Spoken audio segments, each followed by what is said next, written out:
আল্লাহর ফরজ বিধানকে বিদ্যাঙ্গুল দেখিয়ে নিজের অস্তিত্ব, নিজের সতীত্ব, নিজের ইজ্জতকে অন্ধকারে ঠেলে দিয়ে দেশের মুখ আপনি উজ্জ্বল করবেন, দেশকে প্রেজেন্ট করবেন। তো আপনার সাথে এরকম ঘটনা ঘটবে না তো কার সাথে ঘটবে?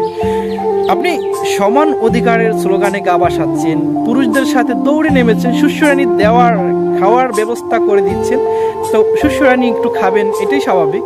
সবচেয়ে বড় কথা, সমান অধিকারের স্লোগানে গা বাসাচ্ছেন, অথচ আল্লাহ সম্মান দিয়েছে আপনার বেশি, অধিকার দিয়েছে বেশি, এইটা বুঝতে ব্যর্থ আপনারা। কি বোকা চন্দ্রবিন্দু আপনারা, যে আল্লাহ এত সম্মান দিয়েছে, এত বেশি অধিকার দিয়েছে আপনাদেরকে, তারপরেও আপনাদের সমান অধিকার লাগবে।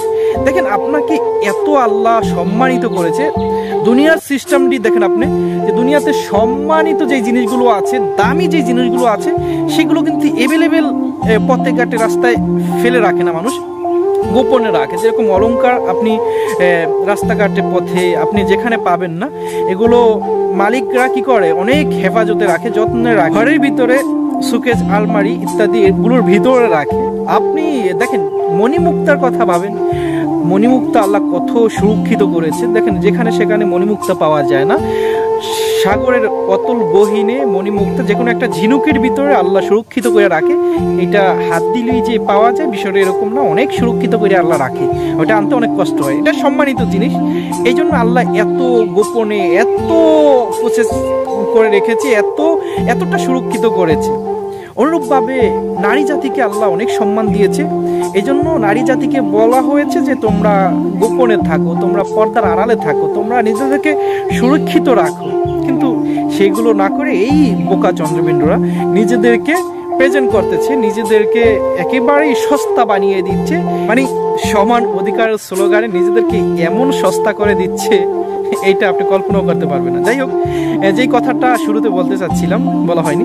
দেখেন, এই যে তথাকথিত নারীবাদীরা এখন তারা কোথায়, তাদেরকে কিন্তু খুঁজে পাওয়া যাচ্ছে না। এরকম একটা ঘটনা ঘটে গেল, খুবই মারাত্মক।